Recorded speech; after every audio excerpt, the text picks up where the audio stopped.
What's up, everyone? Coach Tony here. In this training, we're going to talk about the academic, especially when it pertains to ninth and 10th grade grades as well, too. It was our very first time meeting. My name is Coach Tony. I'll be your host of this training yesterday. My little background, so I'm not a complete random stranger. I actually was a former UC Berkeley admissions reader myself back in the day. I was behind the scenes. I said yes or no to students there. They became a director over at UCLA, did that for a little bit as well too. And I even opened my own high school to kind of understand how high schools work, a little unorthodox ways of learning how things work there. But I did that. Last 16 years, our team and I, we help families navigate the college admission process.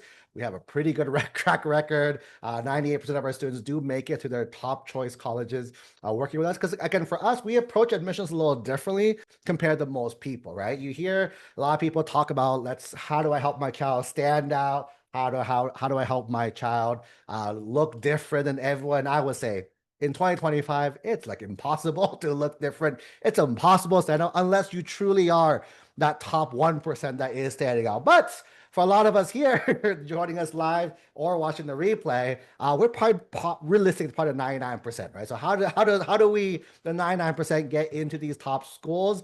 It's because we do a different approach. For us, we like to give the admissions readers what they're trained to look for. Because again, Berkeley wasn't the only school that had readers.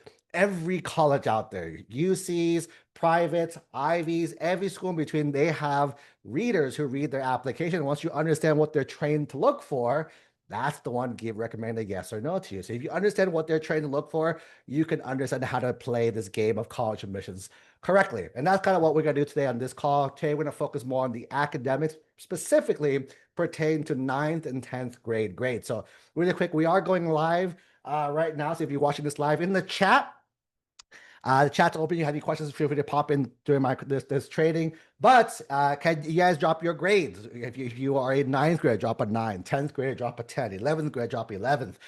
If you're 12, yeah, drop a 12. If you're a middle school student, 7, 8, 9, or 6, 7, 8, you can drop that as well. To just kind of get a gauge there. I asked this a few minutes ago, and we have a good mix of grades here. We got some 11th grade, some 10th grade, some 9th grade, even some 8th grade, some middle school families as well. Just a few new 9th and 10th numbers popping in.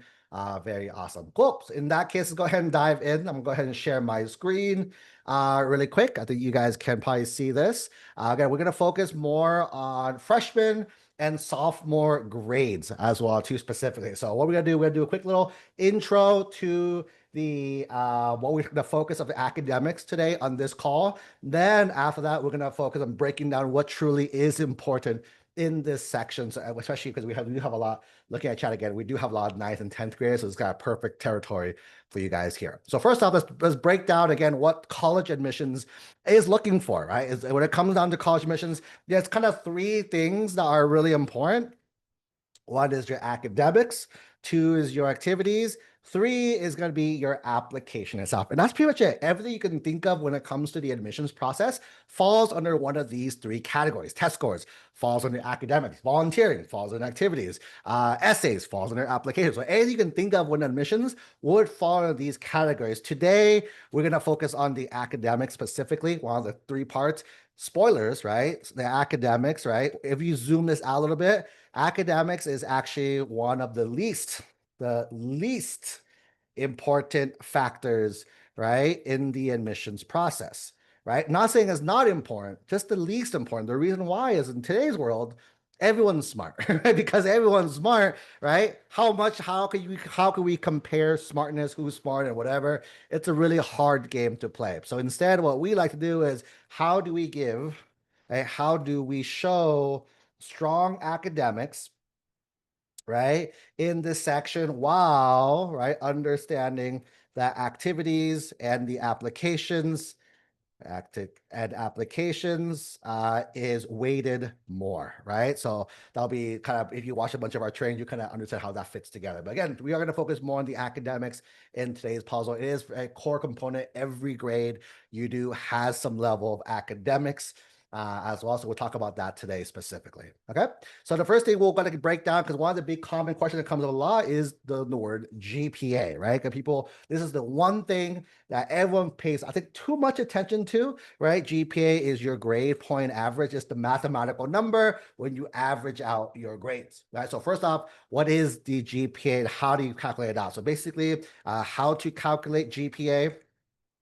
How to calculate GPA itself. What you want to do is you want to turn, again, some of you guys have grades A, B, C, D, F. Some of you guys have 1 to 100. Some of you have 1 through 7 for the IB schools, right? You can use the calculator, but basically, typically for a lot of you guys, A is 4, B is 3, C is 2, D is 1, D is 1.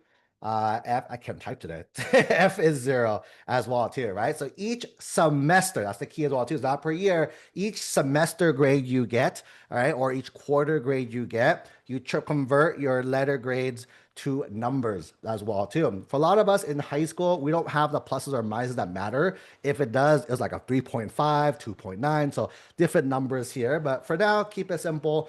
Just use 4, 3, 2, 1, right, as numbers here. You add it all up. So let's say you got example, if you did like biology, you got an A in the first semester, B in the second semester, this would be 4 points plus 3.7 points total is how it is, right? And so once you understand that, next thing you do is you add all of the points up and you divide by number of classes, right? Classes per semester. So let's say, for example, again, going back example again too, let's say I took biology, got an A and a B. Let's say I took math, I got a B and an A. I took English, I got A and A, right? So AB is equals to 4 plus 3, right? BA is equals to 3 plus 4.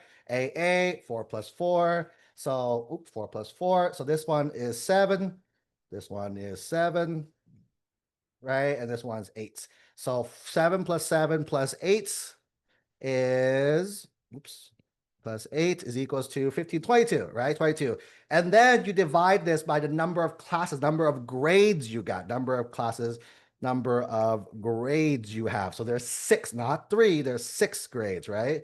So 6, and you get, can't do mental math, 2 divided by 6, you get 3.6, right? 3.67.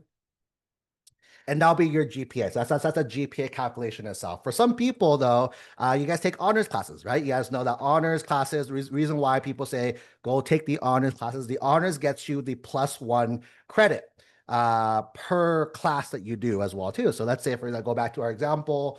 Let's say we do the same thing. But instead of these classes, right? Instead of these classes, this was a biology honors class. So what it is this 4 gets an extra +1. This 3 gets an extra +1 as well too. So this is actually not 7. It is now 9, right? And when you add all this together, you get 9 plus 8, 9 plus 7 plus 8, you get 24. 24 divided by 2, 4, 6, you have a 4.0. So you see how like this student with regular grades, regular classes, you have a 3.67, but if you took a honors level course, you get the bump in your grades as well. It's kind of why people take the honors classes, right? So honors is honors.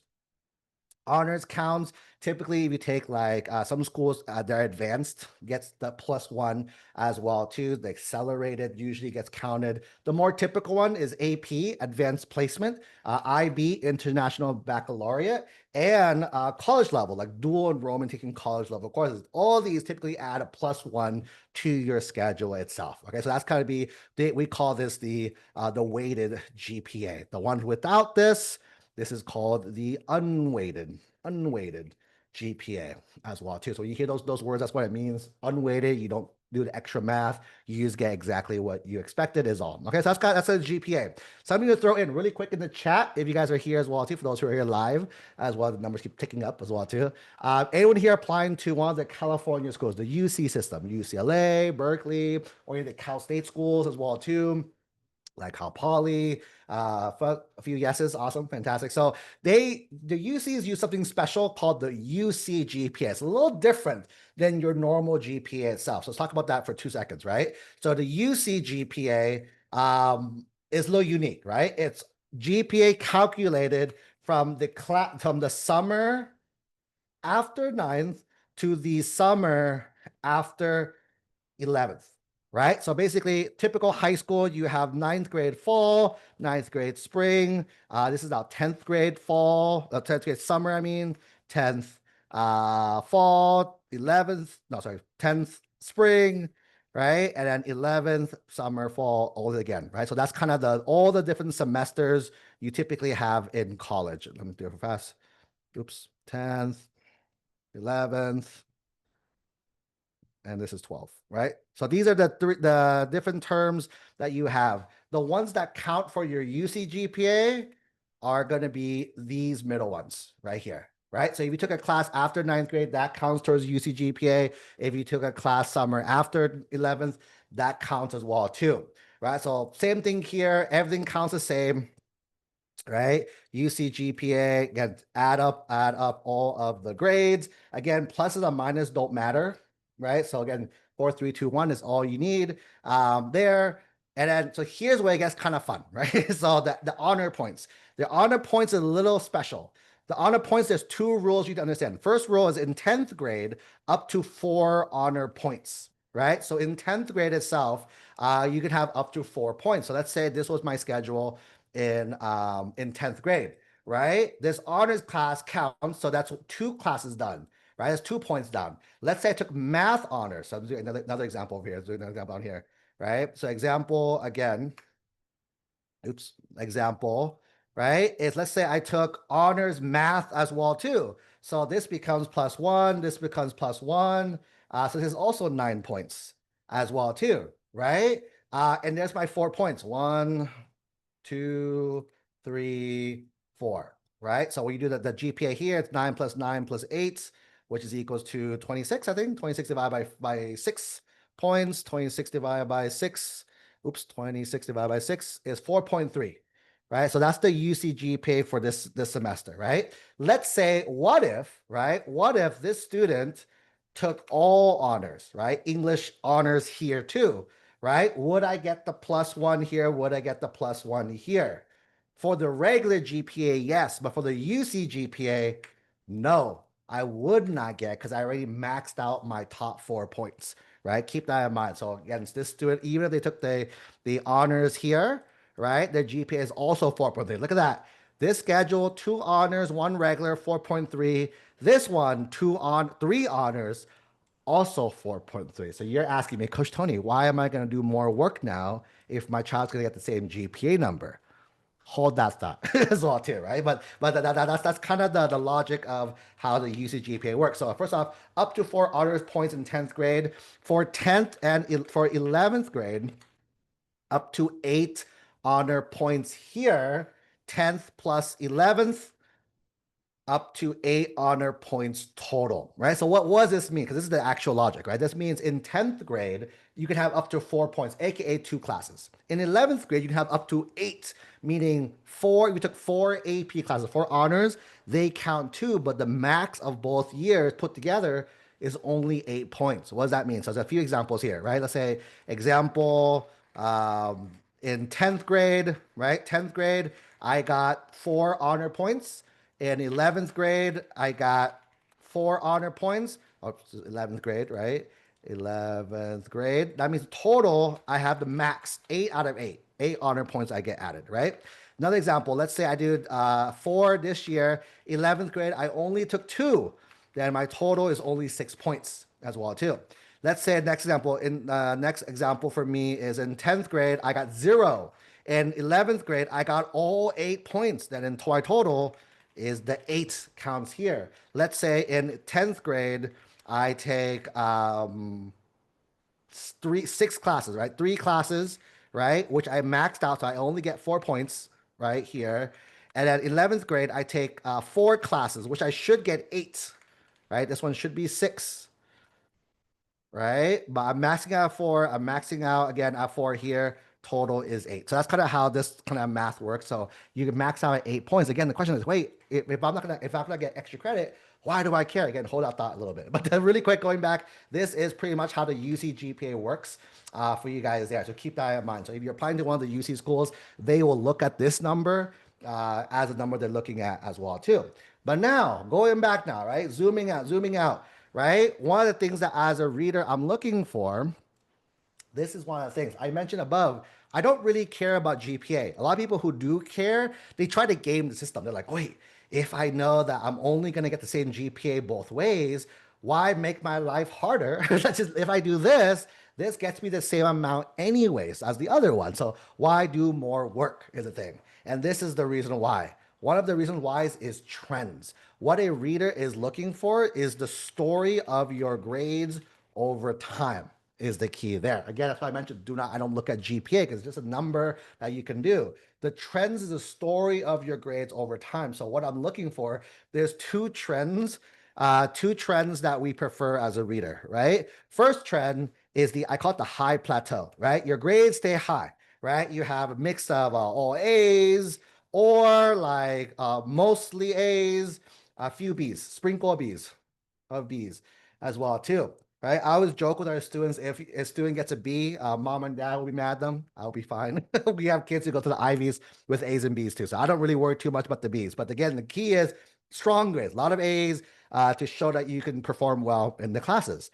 The other trend that could happen also, because some of you guys, I know some of our students, the transition between middle school and high school was a little rocky, right? Some of you guys in ninth grade now, you're like, man, my child was doing great, really great in eighth grade last year, but this year they're struggling a little bit, right? So I call that the upward trend.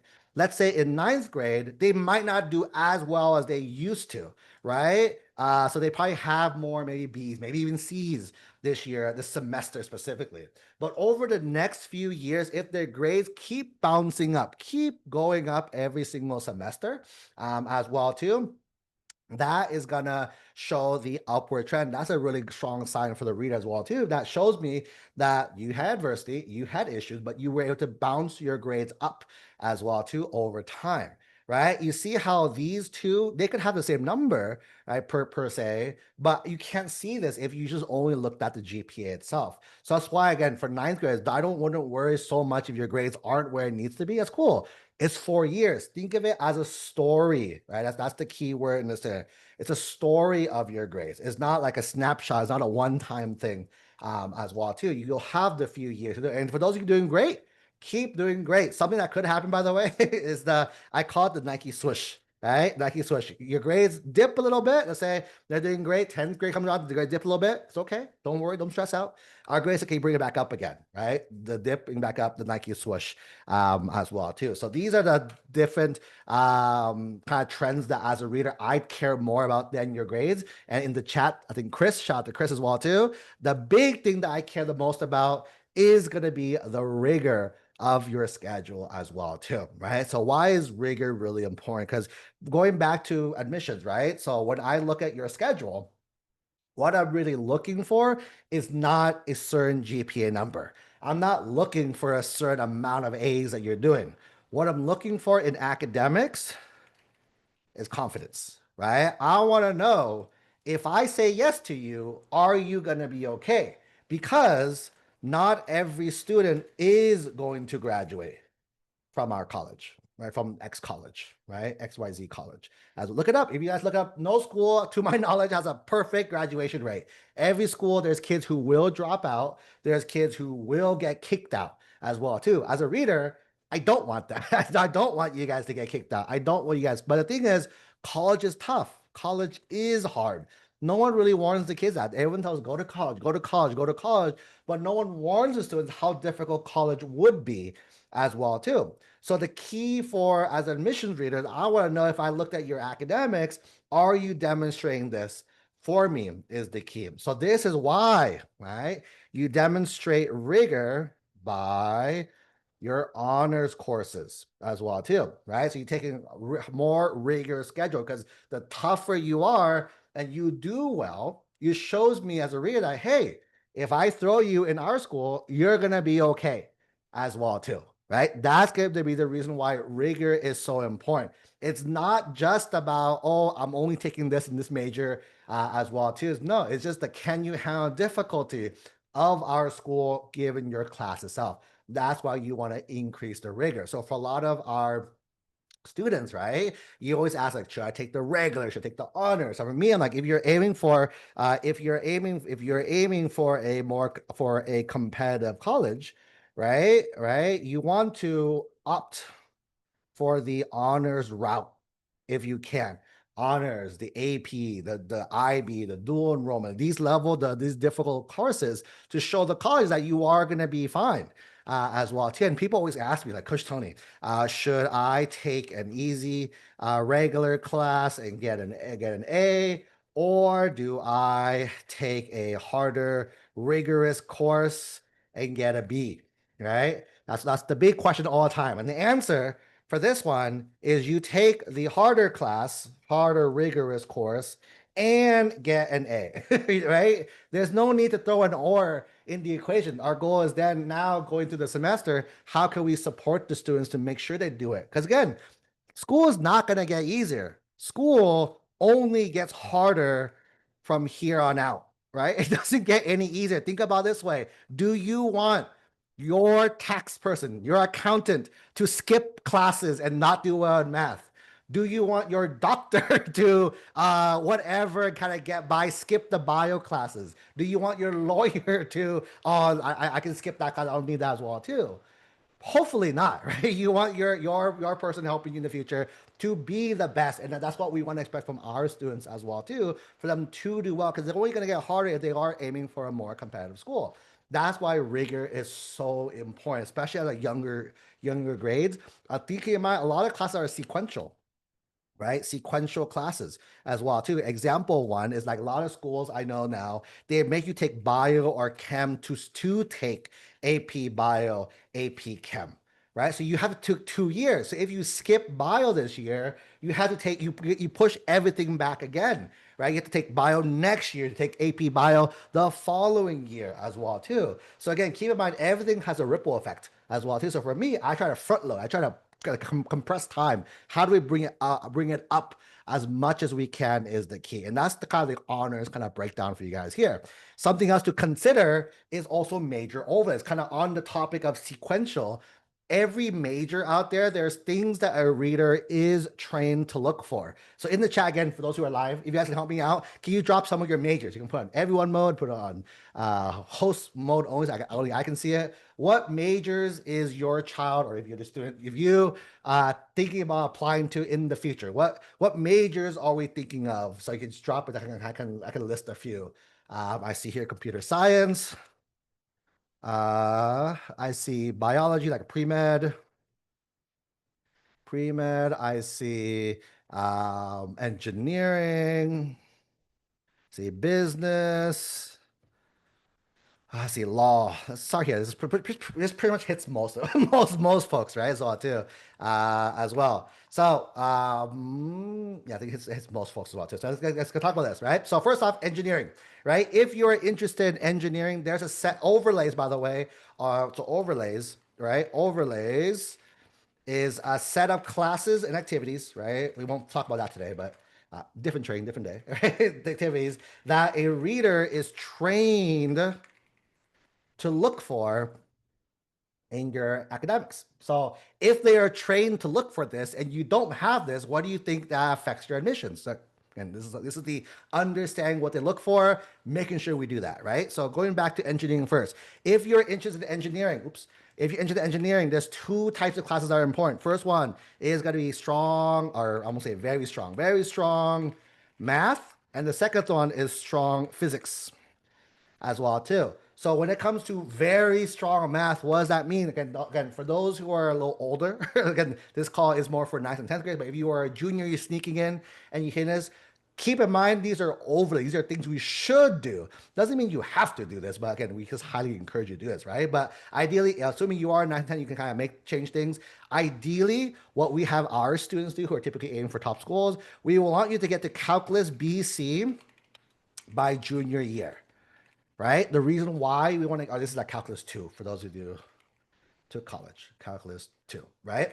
By junior year, right? The reason why we want to do that is we want to, in senior year, take multivariable variable calculus. You want to take linear algebra. You want to take differential equations as well too. These are only offered at the college.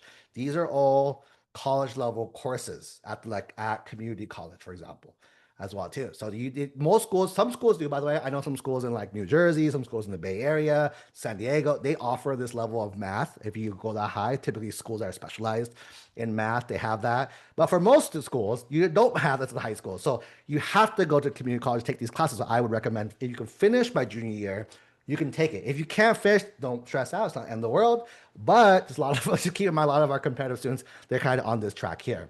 And physics, again, AP Physics 1, AP Physics C and E, right? Is kind of what we're looking for over here. Okay, so that's the engineering route. If you're in computer science, guess what? Right? Guess what? I'm gonna copy this, paste this. Boom, same math, right? If you're interested in computer science, exact same math, same thing. Ideally, if you start early enough, you want to get to Calc BC if possible by junior year, senior year, take the more advanced classes. You also want to consider taking computer science related, right? Like the AP CSA, CSP, CSA, is the other class you want to take as well too. Okay, so that's computer science. When it comes to bio, I put it in this order specifically because in bio, guess what? I'm going to copy this again. This one is just strong math, right? As long as you can take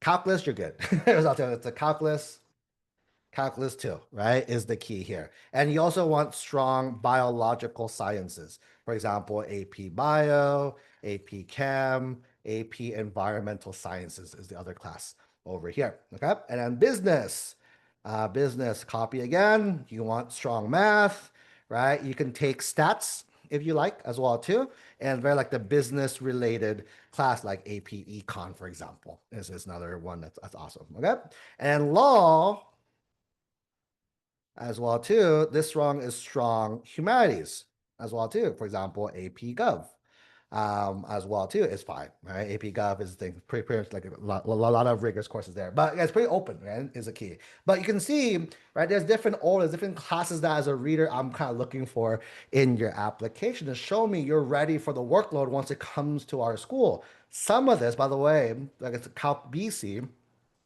to do this, you have to purposely plan your classes out, right? Again, I always tell students that your high school counselor, little note here, right? Notes, right? Your high school counselor is paid to help you graduate from high school. Talking to all the parents and students that I talked to over the years, I don't think you guys have a problem graduating from high school. For us, is our goal is to get you to college. So I think that's the difference, right? Again, do you need this to graduate from high school? No. To graduate from high school, the math you need, example, right? Example, to graduate from high school, you just need algebra 2, or integrated math 3. That's it. That's all you need to graduate from high school. But if you only do that, is that going to get you competitive for the schools? Probably not, is the thing, right? So again, that's the difference here. Your counselors have helped, again, they don't really care about getting you guys to these classes because, again, you don't need it. You don't need this to graduate from high school. However, this is to be competitive for the colleges. And keep in mind for the Calc BC by junior year, if you want to hit this, some of you need to do like a summer class to speed up fast enough to get to where you need to go as well too. So again, this is one of those like starting early things, right? Don't wait till it's late. A lot of our juniors meet us. Oh, I'm in pre-calc this year. I'm like, oh no, because no matter what I do, I can't get you to calc 2, or maybe I can with some students by senior. Some students algebra 2 sophomore, like a junior. I'm like, oh no, I got to do some kind of sorcery to get. Again, could you do it? You could, but then it's probably not the most ideal route as well too. So a lot of this, again, you see a lot of it goes back to prepping early, understanding things early. Okay, last thing, I lied. No last thing. That was this was the last thing as well too. So this is pretty much the overlay. That's pretty much the summary for you guys. So the big takeaway of a lot of this, when you could go back, right? So keep in mind, not everything matters as you think it does. At the end of the day, this is just the academics. It falls under this, the least important factor in the admissions process itself. So you want to do well, but do we want to spend all our time in this section? No, this should be the area you spend the least amount of time in this session specifically, so that we can spend more time in the other areas specifically there. Okay. I'm gonna open up the questions real fast before we bounce. I finished like a few minutes before my intended slot time. So any questions I can answer first before we wrap it up? So I want to ask, I see in the chat, if I'm algebra 2, how do I hit for computer science? Again, so depends on where you're at, right? It depends on where you're at. So here's, let me, I don't even want to drop your grade too, but let me do Q&A. Q&A, so let's say, if algebra 2 now, how do I get to, how do I plan it out for CS, right? So I'm assuming a few things, because you either going to be 9th, 10th, or 11th, right? So if you're 11th, right, then the algebra 2, then the only way, then if you're, so CS is what, maxi math, right, for you. So if you're 11th grade in algebra 2 now, over summer, I would do pre-calculus. You shouldn't skip that one. And in the fall, I would go to the college calculus 1. I would go to the college for this, not the high school, because the high schools, you won't be able to, some schools might not let you skip to BC. But fall calculus 1, spring college calculus 2. And that could work, right? Another option, or right, you can do summer pre-calc, and then year you can take AP Calc BC. You can do that as well too. Both actually are the same. I don't think it's different there. So that's 11th grade. If you're in 10th grade, right? If you're in 10th grade, we have more time. I would still do pre-calc over summer, right? Pre-calc over summer. Then you're pretty much on track. Then you can follow this path right here, right? Take this, the 11th grade year, do that. Summer, after that, take multivariable, and then fall, take linear. Spring, take differential, right? That's 10th graders. 9th graders, if 9th grade, you're even done even faster, I would speed up even more for you guys, right? Summer, take that. 10th grade, do BC, which is actually a pretty cool thing you can do. That way, I would do fall, 11th fall, take multivariable, 12 spring, take linear, and then 12 fall, take differentials, and you're done. You might as well take stats. Why not? Because you're bored.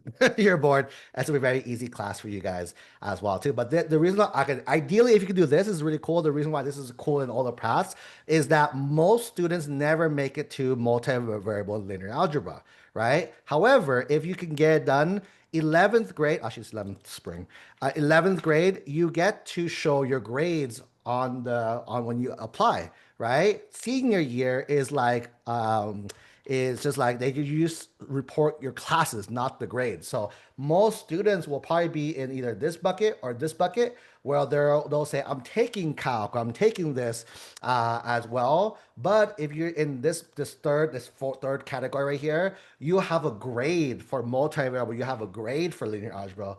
That's super cool. And then the reader can see that as well too to help you out. Is the key. Okay. Another questions here. We have UC honors and regular honors. Oops. We have, what's the different classes of, yeah, for sure. So again, UC honors is the +1 for the UC GPA. Regular honors is a +1 for your high school, and possibly other schools, right? As a thing as well too, because not every honors does count as the lesson. So let me show you guys an example of one. Because someone here in California, can you guys drop your high school in the chat? Help me out a little bit. If you are a California family, if you can drop your high school in the chat. And then what I'm looking up is called the UCOP articulation, right? When you look it up, this is a list of all the high schools at your school. First one, I see Edison. So Edison, right? There's 3 Edisons. Which Edison are you at? The one in Huntington Beach, Fresno, or Stockton as well? I'll let this person, and Huntington Beach, fantastic. Very cool. Oh, you're like down the street from me. So I'll tell you, very cool. So Edison over here, right? So you click at the course list right itself. When you look at this list, we have every California high school on there. If you're not in California, you don't get to see this as well. But when you look down, this is all the A through G courses. These are classes that are transferable to all the UCs is the key there, right? So when it comes to this section right over here, you'll see that there's classes with a star in classes without a star, right, on it, right? The one with the star is going to be UC Honors approved. So this class will count as a UC approved like +1 honors. However, I'm trying to find an example over here. Usually I can find one here. You see how this is called CP English 1 honors, right? That means at your school, at Edison, they will probably give you a +1 on your transcripts for this class, but it won't get you a +1 for the UC schools or the Cal State schools. That's what the star means, right? So that's kind of the good, perfect example of one here. I'm trying to find another one. Here, Algebra 2. If you took Algebra 2 honors, your school probably gave you a +1. You got A and A, you get a 5.0 for that class. But in the UCs, you got an A and A, it's just a 4.0 because that's not no extra point. However, if you took AP Calc AB, right, and you got an A both semesters, that's a 5.0. That's kind of how that looked like over here. Is the key. If you notice, by the way, spoilers, all the APs are guaranteed +1s. All the IBs are guaranteed +1s. Some of the honors, some of the honors do and don't. So talking out loud is kind of why I always tell students when I look at your, we're not looking up your school, I just assume only the APs, IBs, college classes will get you a +1 because I know those are guaranteed. Everything else though doesn't, is the key here. Okay. My problem is the Edison doesn't have the same matching name, so I can't tell. So little spoilers as well too, right? So again, what's the name of the classes? If you open up these classes, so every class, if you're in California, use, and so I asked for the link here. It's called UCOP articulation. Look up UCOP articulation. That's kind of what you just Google it. You'll find it right away. It's it's a first link, blue background, type of your school name. Public, private, and charter, by the way, all shows up. So that's the thing here, as long as you're in California, right? So you look it up. You'll see here when you open up a class like Bio Honors, here's the different names on your transcripts. So if you open, so it's called Bio Honors, but on your transcript, it might be called Honors, Bio Honors A or Bio Honors B. When you open all of them, you'll see, like if your class has it called Biology Sus Ag A, that's Biology and Sustainable Agriculture. So that's how you kind of figure out which class counts as whatever as well too, because it might not show up, but if you open up everything, right, and just look at the names right here, because these should match your transcripts. This website is a direct between your high school and the UCs. That's kind of why it has to be exact as well too. So you'll probably see it. You'll probably find it as well too. And you may have noticed your school probably offers classes on this list that's not even offered at your school as well too. So that's a fun little thing I always find out as well too. But that's something I would look into if you guys are curious about. That is the key. But for me, don't worry too much about it. Focus on, again, just honors is honors for me, right? So honors is the key. You want to max out as much as you can. I would say honors. If you can do honors, you can do an AP, IB, do enrollment, I would do that. College level course, I would do that instead. So those, again, those are more universal. So you know for a fact it counts versus the honors, it may or may not count, is the key. The star means +1. The star means +1 per semester. So you see how it says this is a full year class. I'm assuming your school is 2 semesters as well. Yeah, so semester as well too. So you get +1 for each semester. So +1 for fall, +1 for spring is the thing. All right. Cool, cool. Awesome. Looks like that is all the questions we have today as well too. So pretty nice, awesome training. So hopefully that was, oh, I lied. Someone said, someone squeezed in a question. Back to the screen we go. Back to the screen we go.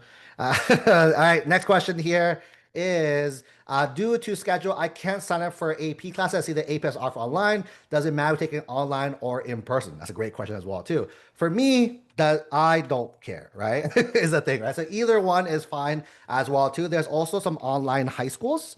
Online high schools you could consider. Some popular ones, UC Scout is a big one. BYU, Silicon Valley, high school. These are all different online high schools. They do cost money, so just keep in mind these do cost money as well too. find the cheapest one. This is my tip. Whatever the cheapest one is, go do that one. And you can get, I mean, it will get you the same credit as well too, right? Keep in mind, little tip here, right? Tip, don't just take the AP exams. People like to do the, oh, let me just self-study and do that with the AP exams, right? That doesn't show rigor. Again, keep in mind, what are we trying to go back again? What are we trying to show here? We're trying to show rigor. That's the key of this. By taking a test and being good, you're a good memorizer. That's all it is, right? So you can, in theory, photographic memory, memorize night before and be good. You're good to go is the key. So for me, I was also you have to take the class as well too. You can do it at your school, online, is the key there. Okay. Someone asked, is the notes to be shared? If you register for this training beforehand, you'll get a copy of it. If you haven't registered for it, after team, our team can grab it for you as well too. Okay. Awesome. Perfect. I think we are good now. So that's it. Hope that was helpful for everyone. Thank you for joining me here today, and I'll see everyone back on the next training.